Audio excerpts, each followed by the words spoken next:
Hello friends, आप देख रहे हैं आपका चैनल शेयर बाजार विद आयुष। और दोस्तों, बात करेंगे इस वीडियो में पीएनजीएस गार्गी फैशन आईपीओ के फर्स्ट डे सब्सक्रिप्शन के बारे में। पहला दिन था इस इशू का, कितना पहले दिन सब्सक्राइब होता हुआ देखने को मिला है। ग्रे मार्केट क्या है, ग्रे मार्केट से मुनाफा कितना बन रहा है, ये हम जानेंगे इस वीडियो के अंदर। एंड डेफिनेटली सबसे बड़ा क्वेश्चन है कि क्या इस आईपीओ के अंदर एप्लीकेशन लगाने जैसा है या खराब आईपीओ है। इसके बारे में इस वीडियो में बात करेंगे। तो डेफिनेटली ये वीडियो बहुत इंपॉर्टेंट होने वाला है, तो वीडियो को पूरा जरूर आप देखिएगा। फ्रेंड्स, अगर आपने चैनल को फर्स्ट विजिट किया है, चैनल को जरूर सब्सक्राइब कर लीजिएगा।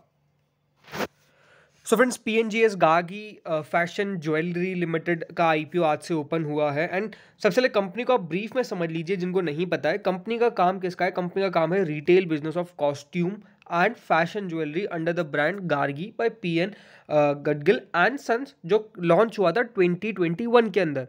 कंपनी लॉन्च नहीं हुई थी, कंपनी तो दोस्तों इनकॉर्पोरेट हो गई थी 2009 के अंदर, लेकिन लॉन्च जो कंपनी ने अपना ब्रांड है वो 2021 में करा था, जिसमें आर्टिफिशियल ज्वेलरी सेगमेंट कंपनी के द्वारा खोला गया था। आर्टिफिशियल ज्वेलरी सेगमेंट क्या है? 92.5% दोस्तों जो कंपनी की ज्वेलरी है वो बनती है सिल्वर ज्वेलरी, ब्रास ज्वेलरी और idols and other silverware and related gift items. इस प्रकार का दोस्तों कंपनी का यहाँ पर आपको बिजनेस देखने को मिल जाएगा।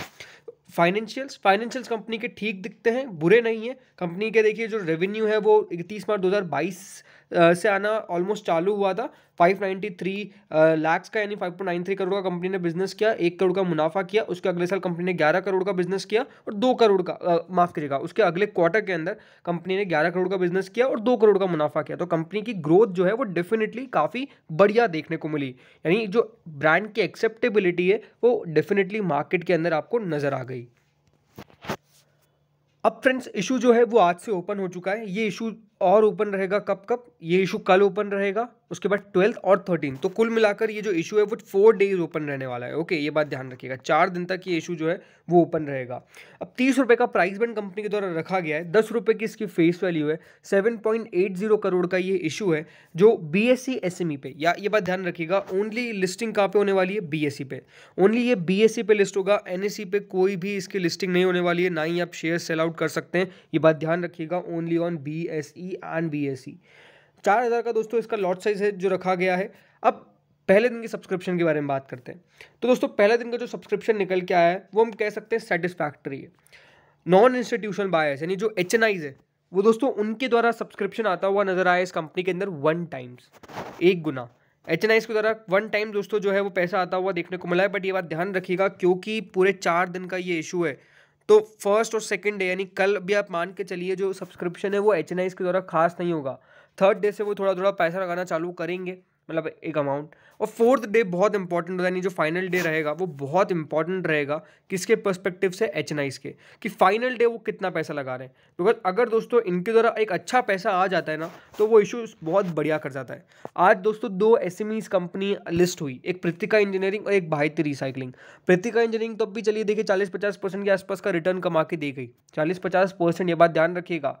लॉट साइज डिफरेंट होता है, यानी वहाँ पर वो 40-50% भी 50,000 40,000 के आसपास है। लेकिन जो दूसरा एसएमई आईपीओ था भारती रिसाइकलिंग, वो लिस्ट हुआ है 120%। अब कितना? 120%। अब देखिए 120% ऊपर अगर कोई इशू ओपन हो रहा है, यानी जो अपना अगर 1 लाख की भी एप्लीकेशन है तो आपको 1,20,000 रुपये कमा के दे रहा है। इस प्रकार की ये बात ध्यान रखिएगा। ये क्या है? Only for good companies. SMEs भी बहुत सारे आईपीओ आएंगे, इसमें कोई डाउट नहीं है, लेकिन चलता कौन है? ओनली दोस्त जिनके कंपनी के स्ट्रॉन्ग फंडामेंटल्स है, लो ऑन वैल्यूएशन है, यानी कंपनी ने अपनी वैल्यूएशन सही रखी है। और क्या रखा है? कंपनी ने अपनी वैल्यू फॉर इन्वेस्टर्स, ये बात ध्यान रखिएगा, वैल्यू फॉर इन्वेस्टर्स, यानी जो पैसा लगा रहा है उनके लिए आपने अगर जगह छोड़ी तो दोस्तों डेफिनेटली पैसा बना के देके जाएगी। बस उन्हीं कंपनीज में एसएमई में पैसा बनता है, वरना एसएमई आईपीओ तो बहुत आते हैं बट हर पैसा नहीं बना पाते इतना, ये बात ध्यान रखिएगा। सो रिटेल इन्वेस्टर्स दोस्तों आज कह सकते हैं 6.90 टाइम सब्सक्राइब करते हुए देखने को मिल गए फर्स्ट डे। रिटेल कैटेगरी के द्वारा पैसा एक बढ़िया है, 7 गुना के आसपास पैसा आना पहले दिन के अंदर। ये दिखाता है कि हाँ, रिटेल कैटेगरी तो लगाने के लिए इच्छुक है, और वो सेकंड डे में कह सकते हैं यहाँ पे इससे ज़्यादा ही लगाएगी, राइट। तो कुल मिलाकर ये जो इशू है वो फर्स्ट डे आपको 4 टाइम्स, यानी 3.95 to be precise, but 4 times के आसपास सब्सक्राइब हो चुका है। एक फर्स्ट डे हम कह सकते हैं यहाँ पर जो अगेन जो सब्सक्रिप्शन है वो बढ़िया है, सेटिस्फैक्ट्री, कोई दिक्कत वाली बात नहीं है, क्योंकि इस इशू के जो टाइमलाइन है वो पूरी 4 दिन है। तो ये बात ध्यान रखिएगा, फर्स्ट डे का सब्सक्रिप्शन अगर ज़्यादा निकल के भी नहीं आता तो वो ज़्यादा मैटर नहीं करता। क्यों? बिकॉज आपके पास अभी भी बहुत दिन बाकी है। तो ये बात बहुत इंपॉर्टेंट है। अदरवाइज ठीक है, जिनको नहीं पता है कि PNGS गागी फैशन ज्वेलरी IPO की कितनी लॉट साइज है, तो लॉट साइज आप समझ लीजिए। सो फ्रेंड्स, आपको एक एप्लीकेशन अप्लाई करने के लिए 1,20,000 यहाँ पर देने पड़ेंगे। अगर आपको रिटेल कैटेगरी में लगाना तो ये बात ध्यान रखिएगा, रिटेल में सिर्फ एक ही आप लॉट के लिए अप्लाई कर सकते हैं। अगर आपने 2 लॉट के लिए अप्लाई किया तो then you are small HNIs, ये बात ध्यान रखिएगा। फिर आपको पूरे 2,40,000 के लिए अप्लाई करना पड़ेगा, 8,000 का उसका लॉट साइज रहने वाला है। अब दोस्तों बात करते हैं यहाँ पर कि IPO किस प्रकार का है। सी अगेन मैंने आपको पहले भी यही कहा कि कंपनी जो है वो ठीक है, कंपनी के अंदर कोई दिक्कत वाली बात नहीं है। ये है कि अभी जो कंपनी ने अपना ब्रांड, ये बात बहुत इंपॉर्टेंट है, जो कंपनी ने अपना जो ब्रांड उसको एस्टेब्लिश किया है उसको हुआ कितना है, मात्र 1 ईयर। ओके, 1 साल भी हुआ, 1 साल से ज़्यादा नहीं हुआ है। तो ये आप देख लीजिए कि ब्रांड की जो एक्सेप्टेबिलिटी है फर्स्ट ईयर चलिए कह सकते हैं बढ़िया, बिकॉज कोई भी नई चीज़ निकल के आती है तो हो सकता है कि वो शुरुआत में बहुत बढ़िया करे। बट अगेन क्वेश्चन क्या आता है, क्वेश्चन ये आता है कि क्या वो जो स्टेबिलिटी है और जो कंपनी का रेवेन्यू इंक्रीज हो रहा है क्या वो हमेशा बढ़ेगा? क्या ये जो ब्रांड में कंपनी ने जो अपना नई आइटम्स निकाले हैं क्या वो और भी इनोवेशन करेंगे?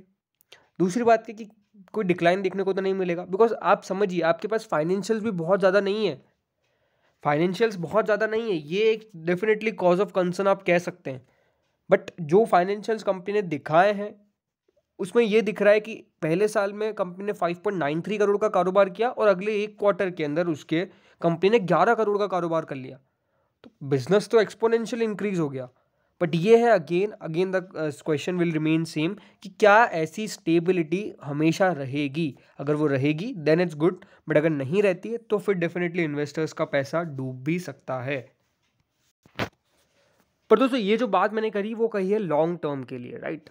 अभी आते हैं बात लिस्टिंग गेन के लिए। तो देखिए जो ग्रे मार्केट है करंट वो 11 रुपये, 32,000 सब्जेक्ट टू रेट्स है। अब 32,000 सब्जेक्ट टू रेट्स का मतलब है कि मिनिमम प्रॉफिट 32,000 रुपीज़ का आपको मिल सकता है। 11 रुपये ग्रे मार्केट का मतलब क्या है दोस्तों? 11 रुपये ग्रे मार्केट का मतलब ये है कि 36% तक का रिटर्न आपको लिस्टिंग गेन पर मिल सकता है। तो 36% तो बहुत बढ़िया है। 30 का 41 पे हो रहा है, तो ये तो दिखता है कि हाँ कम से कम मुनाफा तो एक बढ़िया ही होने वाला है। यही दोस्तों नज़र भी आता है। तो वही है कि हाँ अभी तो दोस्तों बढ़िया ही दिख रहा है, इसमें कोई डाउट नहीं है। बट अगेन थोड़ा थोड़ा और डेटा आने दीजिए सब्सक्रिप्शन का। मोस्टली SMEs में दोस्तों फाइनल डे पैसा लगाना चाहिए। ये एक हमेशा बात रहती है कि SME अगर है तो वो उसमें फाइनल डे ही सब्सक्रिप्शन आता है ज़्यादा, और फाइनल डे ही लगाना चाहिए। क्यों? बिकॉज जो QIBs जो माफ़ करिए QIBs नहीं, HNIs का जो आंकड़ा है वो आना शुरू हो जाता है। एंड HNIs दोस्तों एक बता देते हैं कि हाँ यही वे से वो जा रहे हैं, मतलब अगर अच्छा पैसा आता है तो वो अच्छे तरीके से लगाते हैं और फिर वहाँ पर पैसा बन जाता है। तो ये बात इंपॉर्टेंट है।